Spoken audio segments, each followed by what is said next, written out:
Rock City Networks and The Push coming to you from Face the Music 2010. And joining me here at the Arts Centre in Melbourne is Anita Nedeljkovic. How are you? You got that right. I'm well, thank you. How are you? I'm good. I'm even better now that I got the last name out. Wipe the bead of sweat. Yeah. It's all gone. So how has the start of Face the Music been for you so far? It's been really enjoyable. I've just done the pit. I work out way over there and we're an independent music programming operation, I guess, and we work with a range of festivals in the country and venues. Our clients include the Falls Festival, Parklife, and we do the Corner Hotel, East Brunswick Club, and a few more things like that. So I just sat down with a bunch of, I guess, up-and-coming industry to chat through our life and times of being part of that music programming side of things, and it was really great, kind of, I guess, feeling inspired that we're going to be left in good hands when they take over. So Now, I guess what do you take from an event like this yourself? I mean, you're giving out a lot of good advice, sure. and hopefully, and kids are walking away with a lot of things to think about and to improve on or just to tweak. What do you take from something like this? Yeah. Well, I mean, to me it is a good opportunity, obviously, to connect with other industry. We're all kind of dotted around the country and often just on phone and email. So that opportunity to connect face to face and just have a bit of a random conversation. Obviously, through the course of a random conversation, you might find out information that you don't get to talk about when you're being very specific with your day-to-day business. So I really appreciate that side of things. And I think, that's about it. Sorry, I lost my train of thought. That's all right. Distracted by the ramble out there. Yeah, there's plenty of ramble as well. Now, take us through a bit more of what you're doing with Falls and your various other projects. Sure. Well, I guess as a music programming operation, we're really about partnering with the festival owners and talking through programming options. It's ultimately their party, obviously, and We're just providing information on what's out there, where it's at, as they're putting the bill together, overseeing the balance and just kind of partnering with them in that process so that they get the best product at the end of the day. Yeah. Now, are you introducing newer sort of technologies and newer ways to sort of promote and get the event and the festival out there? It's a very topical conversation because just yesterday we were starting on putting together a job advertisement for a social media position at the venues, because we really see that Facebook, Twitter, the online cyber world is really where it's at, and relying on print media and more traditional things, really you're going to be left behind. And I guess particularly young kids are all online. So we're actually trying to be, I guess, progressive and ahead of the game by getting someone in specifically to build that cyber connect with the venues and the next generation of music lover through Twitter and Facebook and that kind of thing. Now, what was a lot of the advice you were giving people in the pit session before? Sure. I mean, are there specific topics that keep sort of coming up, or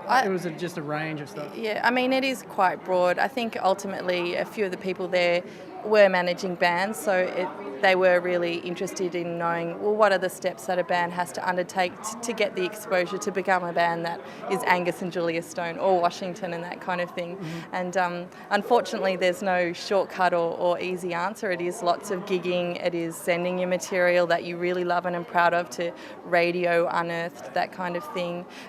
Being part of the band community, going to lots of shows, getting on those bills with those bands, looking at who the international tours are coming to our country and pitching yourselves to those promoters to be on the bill. So kind of chatting through stuff like that. Do you ever get younger kids coming up to you and sort of getting advice on exactly what you do as a business, partnering with festivals, putting festivals together? I would imagine there's not a lot of that, but I'm sure there are kids out there looking at doing that sort of stuff. Yeah, definitely. I mean, I think what we do is a little bit unique, I guess, having that range of clients in terms of music programming, and I don't know what the easy answer is to finding work like that, except, volunteering and connecting with festivals and promoters that you really love what they're doing in their roster of clients and getting in there and trying to get involved. But I think the music industry is pretty unconventional, where it's not like there's a job in the Age and you apply for it and then there you go. So there is absolutely not. And could you imagine the person that would have to answer the CVs and the letters if you just put one job like that in the paper? Exactly. It would be a mammoth application pool. It would be just not obviously not worth doing, because you just got to do it in house, I guess, and that's the way it is, really. Yeah. And so,